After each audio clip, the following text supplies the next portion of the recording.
దుర్మార్గులకు ప్రతిదండన చేయుటకును సన్మార్గులకు మెప్పు కలుగుటకును రాజు వలన పంపబడిన వారికి లోబడి ఉండండి. దేవుని చేత పేతురు గారు ఒక సంఘాన్ని గురించి రాస్తున్నారు ఈ మాట. మనుషులు నియమించు ప్రతి కట్టడకును ప్రభువు నిమిత్తమై లోబడి ఉండండి. మీ అందరికీ చాలా కట్టలు చెప్తాను నేను అప్పుడప్పుడు. ఇక్కడ జాగ్రత్తగా ఏంటంటే దేవుని బిడ్డలు మాట్లాడుతున్నారని మీరు నమ్మాలి. చక్రవర్తి మాస్టర్కి ఈ గుడికి ఏ సంబంధం ఉండదు. దేవదానం గారికి ఈ గుడికి ఏ సంబంధం ఉండదు. విజయ్ కుమార్ గారికి ఈ గుడికి ఏ సంబంధం ఉండదు. యేసురత్నం గారికి ఈ గుడికి సంబంధం ఉండదు. మరి ఎవరికి సంబంధం? క్రీస్తు యేసు సైనికులకు, క్రీస్తును అనుసరించే వారికి ఈ గుడికి సంబంధం ఉంది. పేరుకి సంబంధం లేదు. పేరుకి అసలు సంబంధమే లేదు. నువ్వు నాకు కూడా ఏ సంబంధం లేదు. సంబంధం ఎక్కడుంది అంటే క్రీస్తు యేసు సైనికులు, క్రీస్తును అనుసరించేవారు, క్రీస్తు ప్రేమను పొందేవారికి సంబంధం. అందువల్ల లోబడి ఉండటం నేర్చుకోవాలి. మీరు అన్నాడు ఇక్కడ మనుషులు నియమించు ప్రతి కట్టడ. నేనే మాట్లాడవచ్చు కానీ అది దేవుని కట్టడ. గుర్తుంచుకోండి. మీరు చాలా మంది చూసారు, 10:30 వస్తున్నారు కొంతమంది ప్రార్థన, కొంతమంది 10:20 వస్తున్నారు. 9:30 ప్రార్థన మొదలైంది. 10 గంటలకైనా లోనికి వస్తారని ఎంతమందో చూశారు. మరి మనుషులు కట్టడ అని మీరు అనుకున్నారు, కానీ అది దేవుని కట్టడ. దానికి దేవుడు ఏం చెప్తున్నాడు? మీరు లోబడి ఉండండి అంటున్నాడు. అలాగే రాజులందరికీ దేవుడు అధికారం ఇచ్చాడు కదండి. మన సంఘటనలకు ఎవరు అధికారం ఇచ్చారు? దేవుడు అధికారం ఇస్తారు. నాకెవరిచ్చారు? దేవుడు అధికారం ఇచ్చారు. 7 సంవత్సరాల నుంచి మనం అధికారంలో ఉంటున్నాం. అధికారం అందుకే రోమిలికి రాసిన పత్రికలు ఏమన్నా చూడండి ఒకసారి. 13వ అధ్యాయం చూడండి, 1వ వచనంలో ఎలా ఉందో అట్లా. రోమిలికి రాసిన పత్రిక 13వ అధ్యాయం 1వ వచనం చూడండి. ప్రతి వాడును పై అధికారులకు ఏం చేయాలన్నా? లోబడి ఉండవలెను. కుమారి గారు వినపడుతుందా? ప్రతి వాడు ఏం చేయాలన్నా? పై అధికారులకి 50 అనగా దేవుని వలన కలిగినది తప్ప మరి ఏ అధికారము లేదు. ఉన్న అధికారములు దేవుని వలననే నియమింపబడి ఉన్నవి. హల్లెలూయా. ప్రతి వాడు కూడా పై అధికారులకి ఎలా ఉండాలంట? లోబడి ఉండాలి. ఉద్యోగాలు చేస్తే చెప్తా ఉంటారు. ఎక్కువగా మనలాంటి వాళ్ళందరూ ఏమంటారంటే మేము ఎస్సీ కులం అండి అని అంటారు. మతం బెదిరించడానికి. అంటే ఏం చేయమని? వాళ్ళ మీద వీళ్ళ మీద కేసులు పెడదామా? చెప్పండి. మీ ఉద్యోగం నువ్వు సరిగ్గా చేయొచ్చుగా, ఇంకా కొంచెం ఎక్కువ చేయొచ్చుగా. అవునండి. నేను ఉద్యోగం చేసే దగ్గర నేను ఎవరున్నా కూడా తెలియదు కొంతమందికి. ఎందుకని? నా మాట తీరుని బట్టి, నేను చేసే పనిని బట్టి వాళ్ళు అసలు మాట్లాడటానికి కూడా అవకాశం ఉంది. పెద్ద పెద్ద వ్యక్తులు వచ్చి ఆయన ఎక్కడున్నారు అని ఎదుర్కోవాల్సిన అవసరం. అంటే నేను ఎదుర్కొనేటట్టుగా నీ ప్రవర్తన మార్చుకోవాలి. నేను కూడా ప్రిన్సిపల్గా ట్రాన్స్ఫర్ అయ్తున్నారు. మీకు ఈ మధ్య నేను చాలాసార్లు ఎక్కడికి వెళ్తున్నానో ఏమీ చెప్పట్లా. మా రాజేష్ గారు నన్ను వాసన చూస్తున్నాడు, ఎక్కడికి వెళ్తున్నారా అని చూస్తే కూడా తెలవట్లేదు. ఆయన కూడా అలా వాసన పరిగెడుతున్నాడు,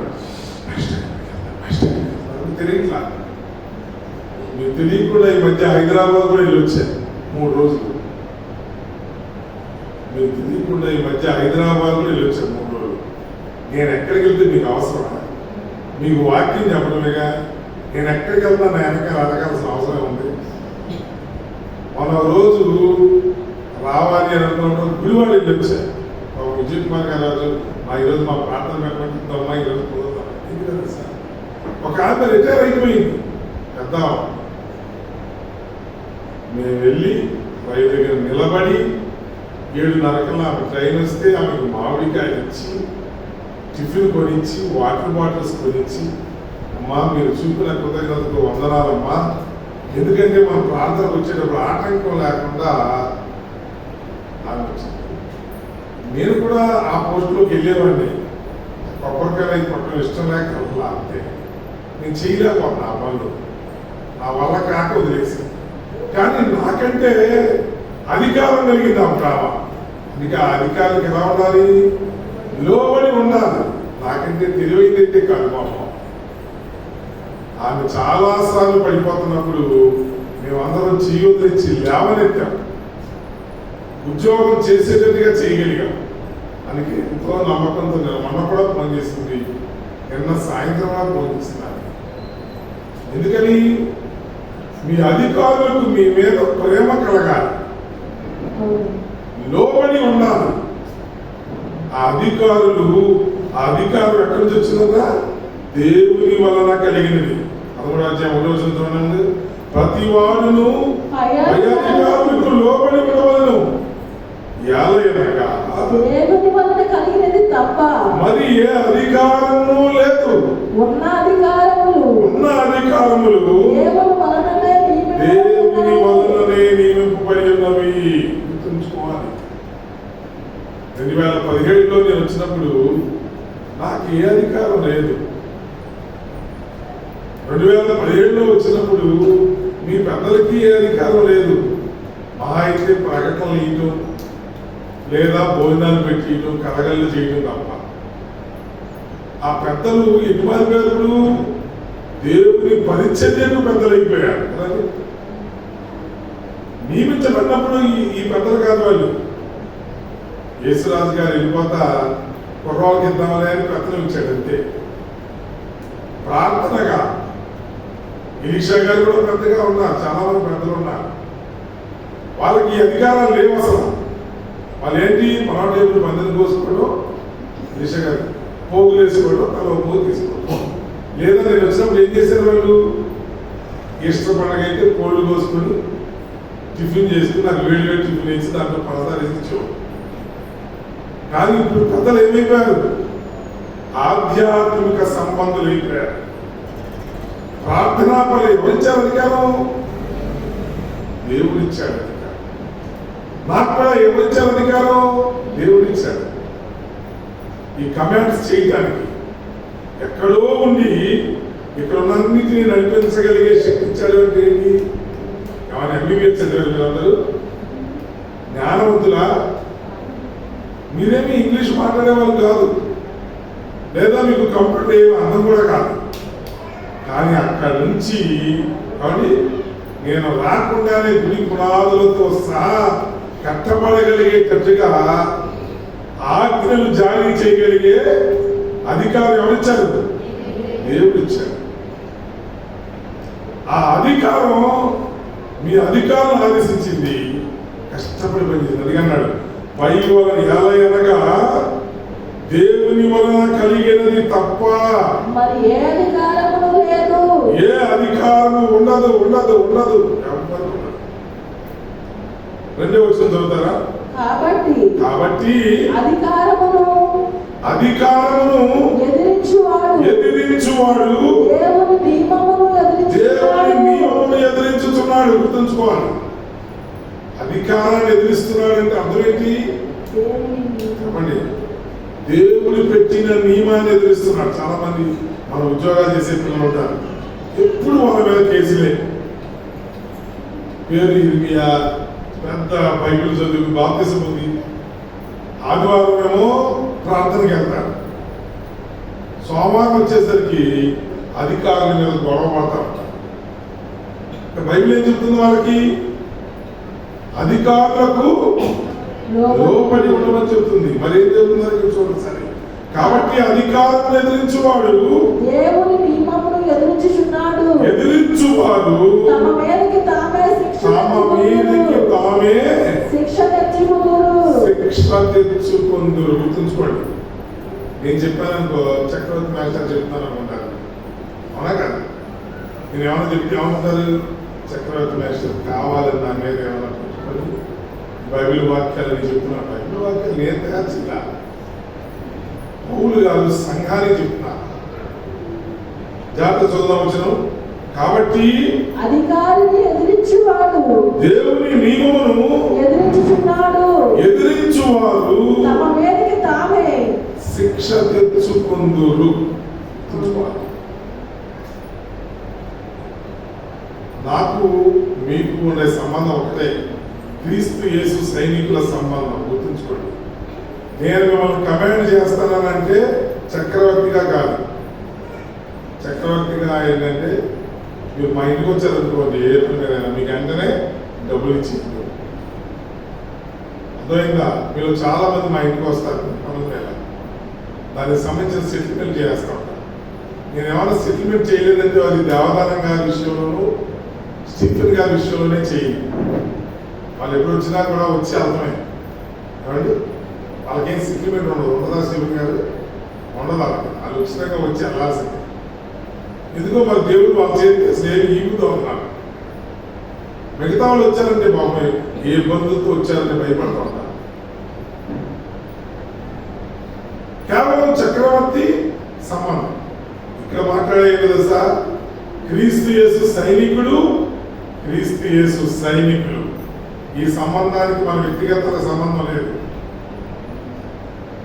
మీరు నీళ్ళు కట్టుకొని నేను రాయిలు కట్టుకోవాలి, కానీ మనం అందరం దేవుని ఇల్లు కట్టాలి. గుర్తుంచుకోండి, 2017 ఆ సంవత్సరం నుంచి కూడా నేను చెప్తున్నాను, చాలా చక్కగా దేవుని మందిరం కట్టబడింది. ఎన్ని టాస్క్లు అంటే మన సంఘ పెద్దలు వాళ్ళ అన్నం తినడానికి కూడా టైం లేని పరిస్థితి.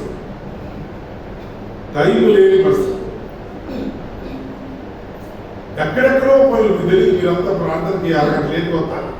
అదే సంఘ పెద్దలైన లేని 9 గంటల నుంచి ప్రార్థనలో ఉండాలి.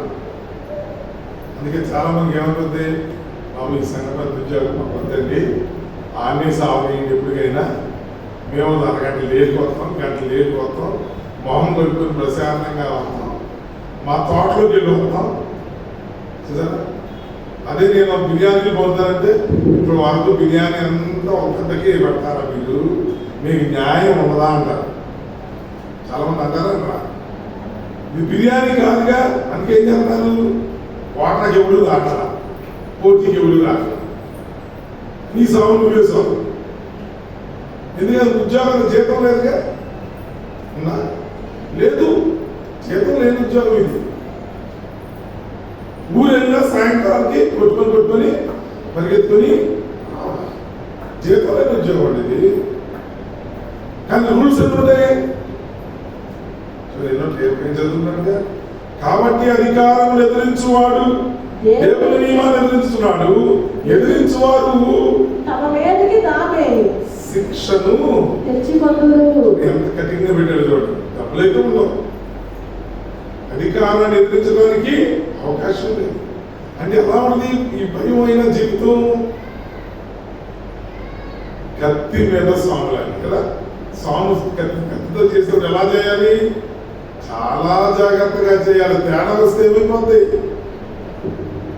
సర్కస్ లో ఒక అమ్మాయి చిన్న తీగని దొరికి తోక నడిచేవాడు.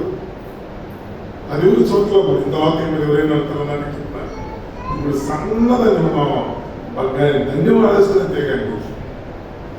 అసలు ఆ తీగ ఎంత స్ట్రెంత్ ఉందో నాకు తెలియదు, కానీ ఆ తీగ మీద నడుస్తుందండి ఆ అమ్మాయి. ఎంత కష్టం అండి, ఎంత కష్టమో అంత కష్టం. ఎందుకని ఇంతలో పోయి నడుస్తుంది ఎవరు చూడట్లా. సర్కస్ వాళ్ళు కూడా ఏమైపోయారు ఇప్పుడు, ఇంకా మార్పు చెందాలి, నన్ను చూడాలంటే, మా సర్కస్ అభివృద్ధి చెందాలంటే అనుకుని ఏం చేస్తారు వాళ్ళు, ఇంకా సన్నగా అయిపోయి వస్తుందండి. నాకు అనిపించింది ప్రభా ఇంత కష్టం ఎందుకు వచ్చింది అయ్యా. తర్వాత 3వ వచనం చదవండి, ఏమన్నా చెప్తాను. ప్రభుత్వము చేయువారు చెడ్డ కార్యములకే కాని మంచి కార్యములకు భయంకరులు కాదు. చెడ్డ కార్యాలు చేస్తేనే నువ్వు భయపడాలి, కానీ మంచి కార్యాలు చేస్తే భయపడాల్సిన అవసరం ఉంది. అర్థం కదా. నేనున్నానండి, నేను ఇప్పుడు మన సంఘంలో ఉన్నాను. సంఘంలో ఉన్నప్పుడు నేను రోజు వెళ్ళి పద్మకుమార్ గారి ఇంటికాడ కూర్చొని ముచ్చట్లు పెట్టి భోజనం తిన్నాను అనుకుంటాం. సుజాతమ్మ గారి ఇంటికి వెళ్ళి అక్కడే కూర్చొని ముచ్చట్లు పెట్టి భోజనం తిన్నాను అనుకోండి. నాకు నెక్స్ట్ వచ్చి చెప్పేది నాకు ఎంత పెడతారమ్మా, ఆయన సుజాతమ్మ గారి ఇంటికి వెళ్తారు, పద్మకుమార్ గారి ఇంటికి వెళ్తారు, ఇంకా ఏమన్నా ఇంటికి ఎవరమ్మా మైక్లో చెప్పేస్తాడు. అలా కదా. మరి అవకాశం నేను ఇచ్చాను ఇంతవరకు, ఇచ్చానా ఇవ్వలేదండి, అసలు ఇవ్వడానికి అవకాశం లేదు. ఎందుకని చూడండి, అవసరం చూడండి, చూద్దాం. చెడ్డ కార్యములకే కానీ మంచి కార్యాలకు భయంకరులు కాదు. అసలు భయపడవలసిన అవసరమే లేదు. మంచి కార్యాలు చేస్తుంటే ధైర్యంగా మాట్లాడచ్చు, నీ పనులు చేయాలి. చదవండి. నీకు మేలు కలుగుటకు అధికారులు, దేవుని పరిచారకులు. అంతా ఎవరండి? దేవుని పరిచారకులు. మీ గురించి ప్రార్థన చేసేవాళ్ళు. ఎక్కడున్నా కూడా మన సంఘం బాగా బాగుపడాలి, సంఘంలో ఉన్న బిడ్డలు బాగుపడాలి, నిత్యం చూస్తూ ఉంటా. ఇప్పుడన్నా ప్రార్థన ఒక నిమిషం లేట్ అయినా పొద్దున్న 5 గంటలకు కానీ సాయంకాలం కానీ కొంచెం వదన పాపం వాళ్ళకున్న ఇబ్బందుల్లో మైక్ పని చేయక, ఫోన్ పని చేయక, కరెంటు రాక ఆలస్యం అయితే నా గుండె అక్కడ లవ్ డబ్ అని పడతా ఉంది. ఎందుకని చేసేవాళ్ళు వాళ్ళైనా వాళ్ళను చూసే బాధ్యత నాకు వచ్చాను దేవుడు. వినపడుతుందా లాస్ట్ లో వాళ్ళు త్వరగా పైకి చూడండి, చూసి చేసేవాళ్ళు వీళ్ళే. పోనీ ప్రార్థన ఒక అరగంట లేట్ అయితే నాకేమైనా నష్టం అవుతుందా? వచ్చి తీరద్ది, కనపడదు, ప్రత్యక్షంగా నాకేం నష్టం రాదు. కానీ దేవుడు ఏదో రోజు పట్టుకుంటాడు. ఎందుకని నీకు ఇచ్చిన అధికారాన్ని నువ్వు దుర్వినియోగం చేస్తున్నావు. అడుగుతాడు దేవుడు. మన దగ్గర చాలా ఐటమ్స్ ఉంటాయండి. విజయ్ కుమార్ గారు చాలా చక్కగా లిస్ట్ రాసి, మాస్టర్ అని ఇవి ఉన్నాయి, ఇవి లేవని చెప్తా ఉన్నారు. ఈ దాదాపు 7 సంవత్సరాల్లో మనం సంపాదించిన సంపాదన అంతా ఆమె కంట్రోల్ అవుతాయి. మీరు ఎవరికి ఆ బాధ్యత లేదు, చాలా కష్టం. డబ్బులు కూడా సోనియా రత్నకుమార్ గారు ఒకసారి కట్టింది బాబు, 3 నెలలు 2 నెలలు కట్టింది. విజయ్ కుమార్ గారు బుక్కుల్లో పోస్ట్ చేసింది, కానీ నేను నా దాంట్లో పోస్ట్ చేయాల. డైరెక్ట్ పోస్ట్ చేసింది నాకు ఒకరోజు, మాస్టర్ అండి సోనియా రత్నకుమార్ గారి అకౌంట్లో 3 నెలలు పడిందో లేదో చూడండి అని. చూస్తే పల్లా ఎంత జ్ఞానం ఉండాలంటే, పలాని అకౌంట్లో డబ్బులు పడలేదు అనే క్వశ్చన్ కలిగి ఆన్సర్ చెప్పాలి. లక్షల రూపాయల డబ్బులు, వాటన్నిటినీ నడిపించడానికి 2015 ఆమె కనుక చిన్న తప్పు చేసినందుకో ఆమె చాలా ఇబ్బంది పడాలి. ఎన్నో సంబంధాలు మేము రోజు ఆన్లైన్లో ఆదివారాలు మాట్లాడుకోవడం మీ అందరూ చెప్పమై, ఆమె మొక్కం నేను, నా మొక్కం ఆమె చూసుకొని డైరెక్ట్గా మాట్లాడి మీరు ఇచ్చిన డబ్బులకు న్యాయం చేసి, ఫలానా వాళ్ళు డబ్బులు ఎంత ఇచ్చారు, ఫలానా వాళ్ళు డబ్బులు కట్టలేదు, వాళ్ళ దగ్గర ఈ పోస్టింగ్ అయింది, 2019లో అయింది, 2021లో అయింది, ఎంత బాధ్యత అంటే ఒక్క పైసా కూడా ఆమె చేతికిచ్చేది ఇందులో నాకు ఉండదు. కానీ ఒక చిన్న పొరపాటు జరిగితే చాలాసార్లు నేను ఆమె ఇసుకు తీసుకొని ఏమా మీరు మీ డ్యూటీ సరిగా చేయలేదని చెప్తాను. సామాన్లు 1,50,000 2 లక్షల రూపాయల సామాన్లు ఇందులో ఒక గంట తేడా వచ్చిందంటే మేము అడిగేది ఆమె. మీరు అనుకుంటారు ఆమె ఏదో అడుగుతుంది, మనం ఏదో బాధపడుతున్నాం కానీ ఒక చిన్న గరిట తక్కువైంది అనుకోండి, ఏదో ఒక రోజు ఇన్స్పెక్షన్ జరుగుతుంది, ఆ గరిట తక్కువైతే ఆమె తన డ్యూటీని చేయని తెలియక. యేసురత్నం గారు ఫోన్లు రకరకాల కనెక్షన్లు ఇవ్వాలి. ఇక్కడ కింద మైకి నిలబడాలి, పై మైకి నిలబడాలి, దానికి సంబంధించిన ప్రాపర్టీస్ అన్ని చూడాలి, తాళం వేయాలి, అన్ని బిగించుకున్నాక అప్పుడు బయలుదేరాలి.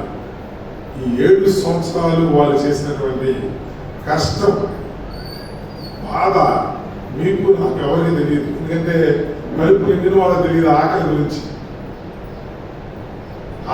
తెలియదండి. అదే చెప్తున్నాడు ఆయన మాట చూడాను. నీకు మేలు కలుగుటకు అధికారులు దేవుని పరిచారకులు వారికి భయపడక ఉండకూడదివా, మేలు చేయము అప్పుడు వారి చేత మెప్పు పొందుదువు. భయపడకుండా ఉండాలని ప్రయత్నం చేయదు. ఏం చేయాలి? నీ మంచితనంతో మేలు చేయాలి. వింటున్నారా? దావిదాస్ గారు, రాజేష్ గారు వింటున్నారా? ఏం చేయాలంట? నీ మంచితనంతో మేలు చేయాలంట. మన చదువు వాళ్ళు తింటారు. మేలు చేయము అప్పుడు వారి చేత మెప్పు పొందుదువు. హల్లెలూయా. ఈ సిమెంట్ వర్క్స్ 2015 నుంచి గోడలు కట్టడం కానివ్వండి, పునాదులు వేయటం కానివ్వండి, గుడికి ఆకారంలో తీసుకొని రావడం కానివ్వండి, ఎన్నో బాధ్యత కలిగిన పనులు. మీకు తెలియదు, చూడటానికి అయిపోయినట్టు ఉంటాయి కానీ ఎంత కష్టం ఉందంటే దాంట్లో చెప్పలేనటువంటి కష్టం. దానికి ఎవరు చెప్పడం లేదు. మిమ్మల్ని మీరు 10కి రమ్మంటే మీరు ఎంత బాధపడతారు? 10:30కి 10:30కి 11 గంటలకు వస్తున్నారు. అలా నడవదు సంఘం అంటే, అలా నడవదు సంఘ పెద్దలంటే, అలా నడవదు. ఒక గంట ముందు నుంచి పనిచేయాలి.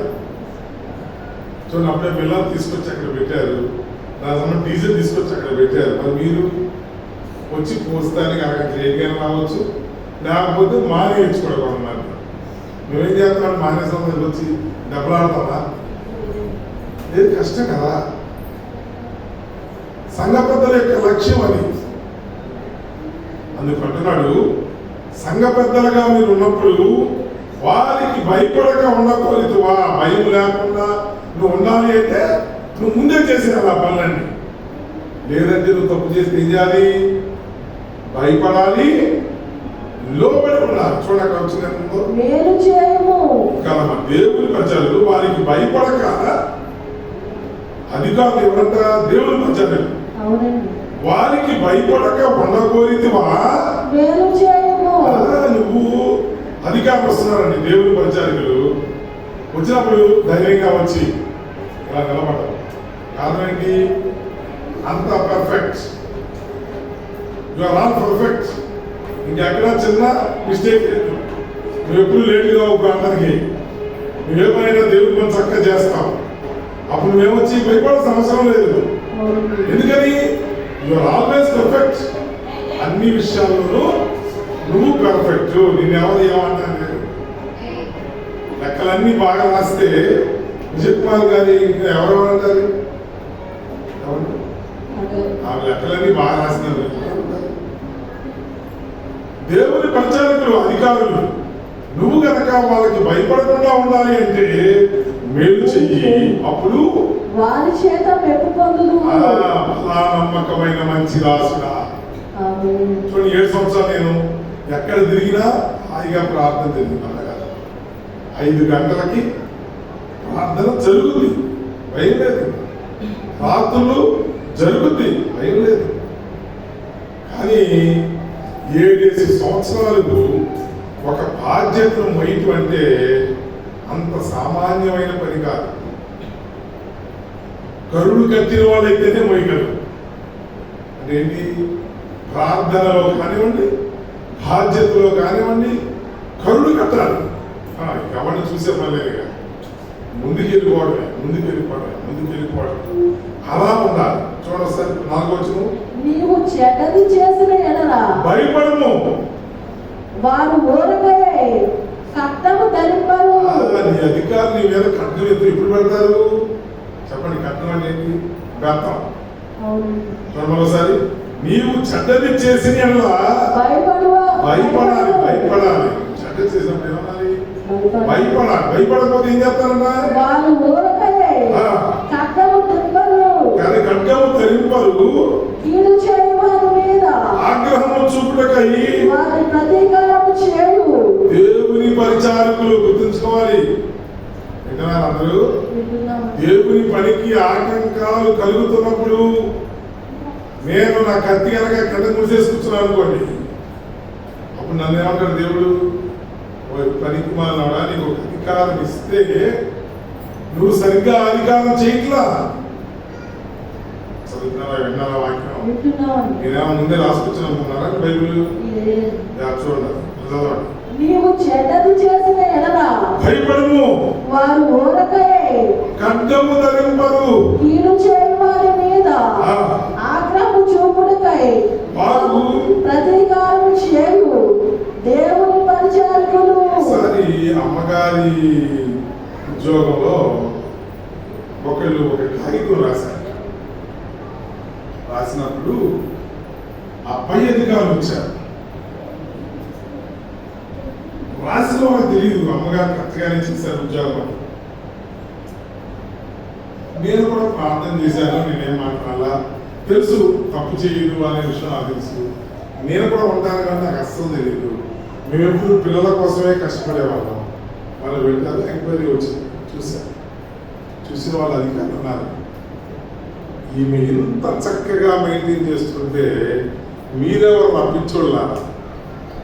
ఈమె కంటే రికార్డు ఇంకెవరు రాయలేరు, ఈమెలాగా ఎవరు తయారు చేయలేరు. అదేంటి? అధికారులు నీ మీద కోపపడటానికి అవకాశం లేదు. ఏ అధికారులు వచ్చినా కూడా వాళ్ళు ఏమంటారు సార్, వీళ్ళ నంబర్ 1 అండి. ఒక నంబర్ 1 కాకుండా ఒక స్కూల్లో 28 సంవత్సరాలు ఇస్తారండి. అక్కడే నేను పెళ్లి చేసుకున్నానండి, అక్కడే వరుణ్ పుట్టాడండి, వరుణ్ వస్తుంది. మేమే అక్కడే కార్లు కొన్నామండి, అక్కడే ఇల్లు కొన్నామండి, అక్కడే అన్నీ చేసి ఇప్పుడు లాస్ట్లో వెళ్ళామండి. అక్కడికి ఒక పాలసీ పెట్టారు. 28 సంవత్సరాలు ఒక దగ్గర పనిచేస్తే బురద తీసుకుంటారో తీసుకోవాలి, జనం తీసుకురా. అమ్మా 28 సంవత్సరాలు, అసలు 3 సంవత్సరాలు కోళ్ళు అంతా కలిసి ఉన్నారా? కానీ ఈ రోజులు 3 సంవత్సరాలు కోళ్ళు అంతా కలిసి ఉంటే అది దండం పెట్టచ్చు. అసలు పెళ్ళైన నెలకే నన్ను ఎడదేవని మొదలు పెడుతున్నారు. 28 సంవత్సరాలండి. మరి 28 సంవత్సరాలు ప్రార్థన వచ్చినప్పుడు ఎప్పుడైనా వచ్చాను? అసలు దగ్గరే మాది గుడి కట్టేటప్పుడు తప్ప. అప్పుడు కూడా చాలా కష్టకాలాల్లో వచ్చేవాడిని. అంత కష్టపడి ఉద్యోగం చేశాను. ఇప్పుడు కాకినాడ లేదు, తొందరగా వస్తున్నాను కానీ అప్పుడు రాలేకపోయా. ఎందుకని? నా అధికారులకు లోబడి ఉండాలి. ఇక్కడ కూడా లోబడి ఉండాలి. అధికారులకు నేను చెప్తే అర్థం చేసుకున్నాను. ఇక్కడ ప్రిన్సిపల్ మేడం వెళ్ళిపోయింది కదా, మేడం ఈరోజు అన్నది మేడం నేను వెళ్ళి రావాలి ఎందుకంటే నేను వెళ్ళొచ్చా కూడా ఆ పని చేస్తానని నమ్మకం. మరి వీళ్ళకి నమ్మకం ఉందా అంటే నమ్మకం ఉంది, కానీ ఏంటంటే దగ్గరుంది ఊరు నేను వెళ్తామేంటి అది పుల్లు పెట్టుకున్నారు వాళ్ళు చాలా మంది. అయితే నన్ను వ్యక్తిగతంగా ఏం చేయలేకపోయారు, కానీ పర్మిషన్ ఇవ్వాలని చెప్పి మాస్టారండి మీరు ఒక్కలే వెళ్తారని దూరం అనే టైంలో మాట్లాడేవాడు.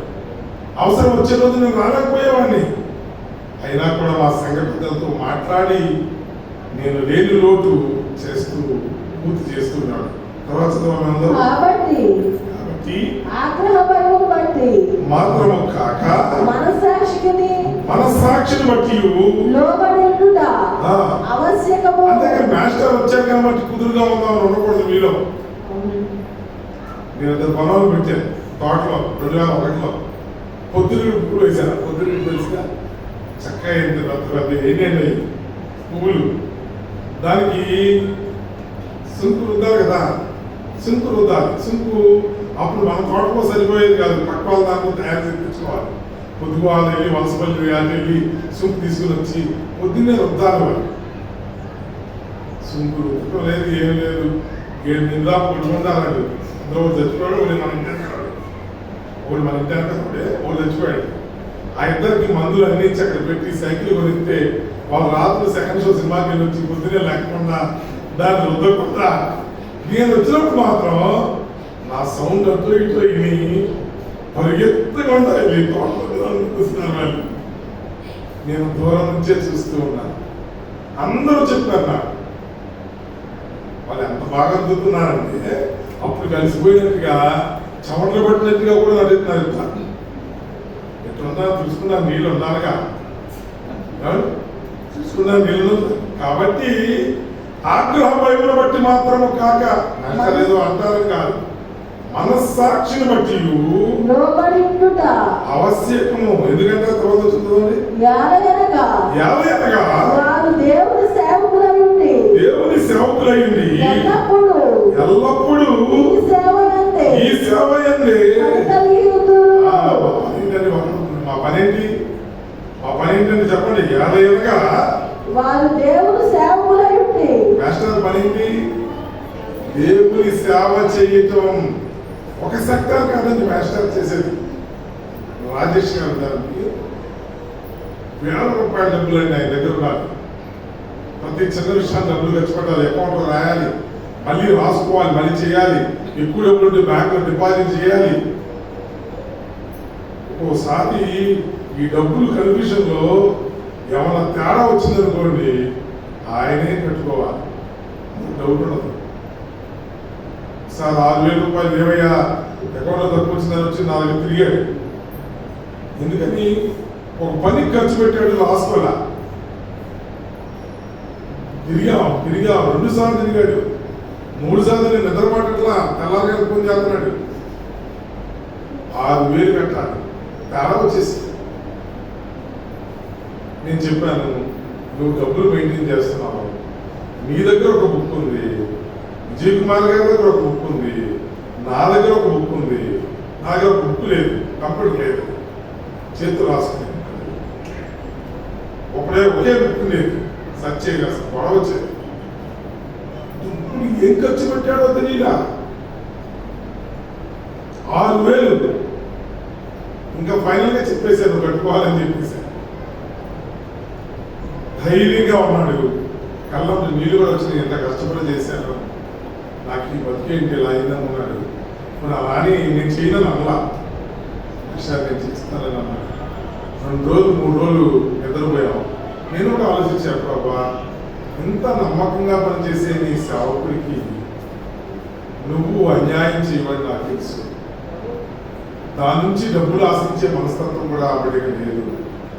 ఈవెన్ పెట్రోల్ కూడా నేను తీసుకోమని ప్రలోభ పెట్టినా కూడా చాలా సందర్భాల్లో నాకు వద్దని చెప్పినటువంటి బిడ్డ, దయచేసి సహాయం చేయండి ఆయన అని నేను ప్రార్థన చేస్తే,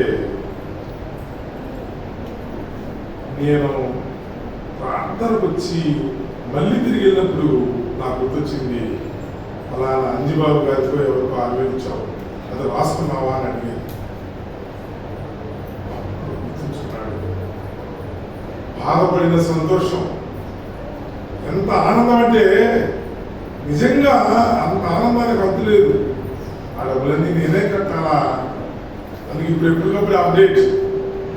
₹1 కూడా చెక్ తేడా లేకుండా విజయ్ కుమార్ గారు నాకు ఫలానా అకౌంట్ రాసి ఫైనల్ అమౌంట్ ఎంత ఉందా లేదా అనుకోండి, నా సంబంధం లేదు, ఉందా లేదా ఉంటే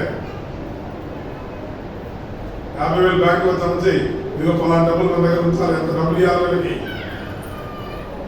ఇన్ని సంవత్సరాలండి డబ్బులు కట్టాలి, ఇన్ని సంవత్సరాలకి లెక్కలు కావాలి, ఎవరు ఏం చేశారో, ఎన్ని డబ్బులు కట్టారో, బాధ్యత అండి బాధ్యత. అందువల్ల భయం ఎక్కడ ఉండాలి? మనస్సాక్షిని బట్టి ఉన్నారు. మాస్టర్ తిడతారని కాదు నాకు కావాల్సింది. అవును. నీ మనస్సాక్షి ఉండాలి. అయ్యో ఈ రూపాయి ఎక్కడ వాడుతున్నాను. నిన్న కూడా మొన్న కూడా కూల్ డ్రింక్లు అయి కొన్నాడు. బాబు రాసుకున్నాయినా మళ్ళీ రేపు పుట్టుకొని ఎలా కంప్యూటర్ పడి వచ్చి రాస్తానని చెప్తున్నాను. చిన్న విషయాన్ని ఖర్చు పెట్టుకుంటే దాన్ని జాగ్రత్తగా ఉండాలి. ఇంకొక క్వశ్చన్ చదివి ముగించాను చూడండి. ఇందుకే కదా మళ్ళీ ఆలోచన ఏలైనగా వారు దేవుని సేవకులై ఉండి ఎల్లప్పుడూ ఈ సేవలంటే పని కలిగి ఉన్నారు. వాళ్ళు ఎప్పుడు నేను ఉద్యోగం చేసి ఉద్యోగం వేరే అండి, కానీ నేను చేసే సేవ ఏంటండి? దేవుని సేవ. ఈ సేవ మీద నాకు ఏమన్నాను? నేను వచ్చినప్పుడు ఏం చెప్తాను అడగండి. నేను ఇప్పుడు మొత్తమే కానీ ప్రార్థన అవ్వగానే మళ్ళీ వెనక్కి తిరిగి వచ్చి అక్కడ కూర్చోవాలి. నా డ్యూటీ అది. నేను వెంటనే నిన్ను దింపడం, మళ్ళీ ఒక ముద్ద అన్నం తినటం, మళ్ళీ 3:30 కల్లా ఇక్కడ ఉండాలి. నాకు ఏమన్నప్పుడు రోడ్డు పోసే ఏమన్నాలి? సేవకులైన నాకు ఆ సేవ కలిగి ఉండాలి. ఏలైనగా వారు దేవుని సేవకులైనది ఎల్లప్పుడూ నీ సేవ ఏంటే పని కలిగి ఉన్నారు. హల్లెలూయా. అందువల్ల ఎఫెసీయులకు రాసిన పత్రికలో 5వ అధ్యాయం 21వ వచనం చదివి ముగించేద్దాం. 5వ అధ్యాయం 21వ వచనం. ఎఫెసీయులకు రాసిన క్రీస్తునందరి భయముతో ఒకరికొకరు లోబడి ఉండు. హల్లెలూయా. హల్లెలూయా. నేను మీకు పెడతానని నాకు భయం అక్కర్లా, మీరు నాకు పెట్టాలని భయం అక్కర్లా. ఏ భయం ఉన్నారు మనలో? క్రీస్తునందరి భయముతో. మీకున్న భయం ఏమన్నాలి? సేవకు వస్తే క్రీస్తునందరి భయముతో ఒకరికొకడు లోబడి ఉండండి. నా ప్రియ సహోదరి సహోదరులారా, మరి ఈ మధ్యాహ్న కాలంలో దేవుడు మనకు చెప్తున్నాడు, నీ అర్హతలేంటి, నీ బాధ్యతలేంటి, నువ్వు చేయవలసిన డ్యూటీ ఏంటి, నువ్వేం చేయాలి, దేవుని సేవకులకు ఏ రీతిగా లోబడి ఉండాలని చక్కగా దేవుడు బోధిస్తున్నాడు. ఆ బోధలు మీరందరూ గ్రహించుదురుగాక. ఆమేన్. అందరం లేచి నిలబడి నావన్నీ అంగీకరించు అని పాట పాడుకుంటూ మన కానుకలు అర్పించుకుంటాం. ఎలా అని పట్టిన